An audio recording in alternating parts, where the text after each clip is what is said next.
Hello students, जैसा कि आप सभी को पता है कि हमने दो टॉपिक कर लिए हैं। Time of supply of goods section 12, time of supply of service section 13। उसी केस को कंटिन्यू करते हुए अब हमारे कुछ तीन और केसेस हैं जो थोड़े से अलग हैं। उस केस में हम टाइम ऑफ सप्लाई कैसे कैलकुलेट करें, टैक्स ऑफ इवेंट के टाइम कैसे कैलकुलेट करें, वो हम आज डिस्कस करेंगे आपके साथ पार्ट 3 में। ठीक है,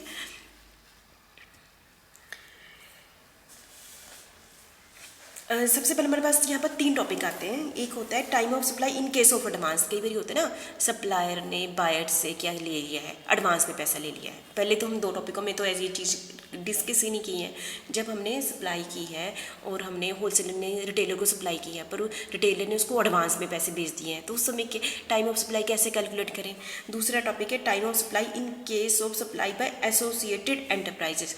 बाई जैसे रिवर्स केसेस में यदि कोई ऐसा एंटरप्राइजेस जो इंडिया के बाहर बैठा है, उसने सप्लाई कर दी है इंडिया में बैठे हुए पर्सन को, तो उस केस में कैसे, कौन सी डेट को माना जाए। ठीक है, थर्ड हमारा केस है इन केस ऑफ, मतलब कि जो भी हमने डिसाइड किया था इस पैसे पर हमने सप्लाई करनी है। ठीक है, बाद में वो पैसे की जो वैल्यू होती है ना, वो चेंज हो जाती है। जैसे कि उसमें हो सकता है उसमें पेनल्टी ऐड होगी, उसमें डिले ऑफ पेमेंट की पेनल्टी ऐड होगी ना, उसमें इंटरेस्ट ऐड हो गया, तो उस केस में टाइम ऑफ सप्लाई क्या होगी, जो एडिशनल वैल्यू, कौन सी पे एडिशनल वैल्यू समझ रहे ना, क्योंकि इंटरेस्ट या पेनल्टी से क्या होगा, पेमेंट ऑफ सप्लाई की होगी, जो भी सप्लाई की होगी वो क्या होगी, बढ़ जाएगी।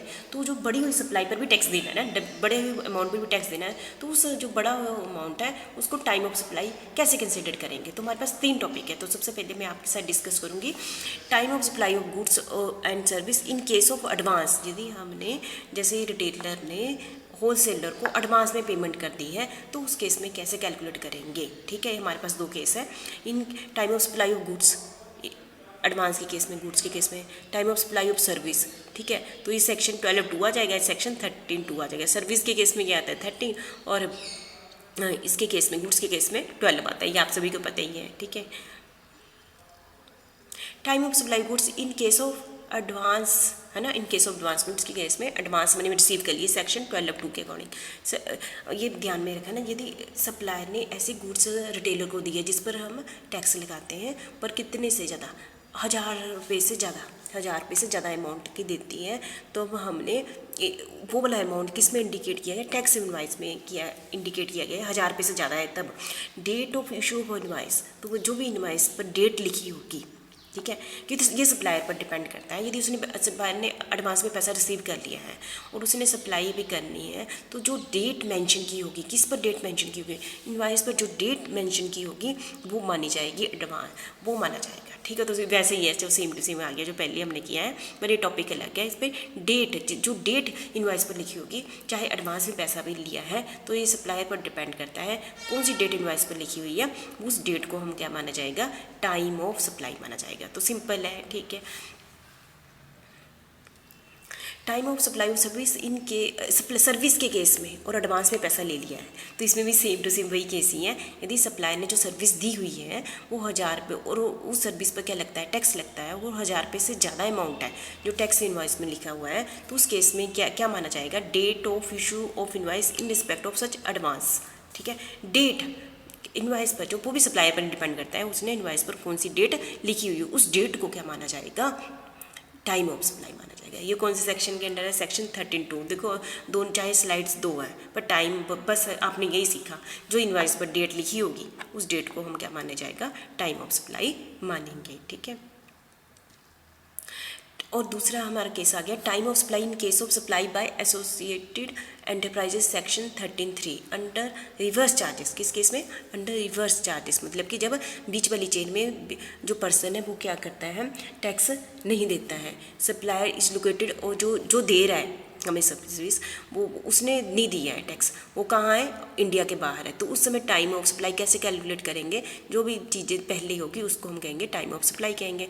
एक तो जिस दिन, जैसे रिटेलर ने, होलसेलर कहाँ बैठा है, इंडिया के बाहर बैठा है, होलसेलर ने इंडिया वाले रिटेलर को सामान भेज दिया, रिटेलर ने जिस दिन अपनी बुक्स में एंट्री की, ठीक है, वो वाली डेट आ जाएगी, और जिस दिन रिटेलर ने पेमेंट की वो वाली डेट आ जाएगी, है ना। दोनों डेट में जो पहले आ गई टाइम ऑफ सप्लाई, क्योंकि वो जो बंदा बाहर रहता है है ना, वो तो जीएसटी के अंडर आ नहीं रहा होगा। उसने जब इंडिया में पेमेंट, इंडिया में सप्लाई की है, और जिसको सप्लाई की है उसने अपनी बुक्स में एंट्री की है, और उसने जो पेमेंट की है, जो दोनों डेट में पहले डेट आ गई, उसको हम क्या कहेंगे, टाइम ऑफ सप्लाई कहेंगे। तो मुझे लगता है कि दूसरा टॉपिक भी आपको समझ आ गया। ये कौन से सेक्शन के अंडर है, सेक्शन 13(3) के अंडर है। सेक्शन बहुत इंपॉर्टेंट है, आपको पता ही है।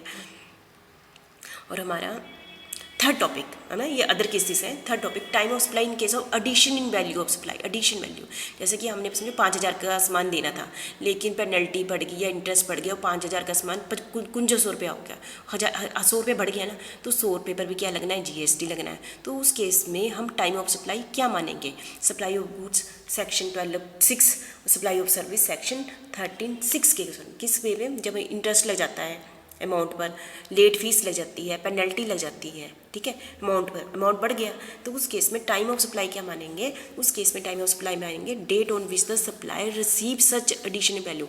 जिस समय जब बाई चांस होलसेलर रिटेलर से जिस दिन पैसे रिसीव करता है, जिस डेट को रिसीव करता है, उसको हम कहेंगे टाइम ऑफ सप्लाई, मतलब कि डेट इंपॉर्टेंट है, ठीक है। चाहे होलसेलर ने रिसीव किया है, रिटेलर ने आगे से रिसीव किया है, जो जिस डेट को रिसीव किए हुए एडिशनल वैल्यू, उस डेट को माना जाएगा टाइम ऑफ सप्लाई माना जाएगा, ठीक है।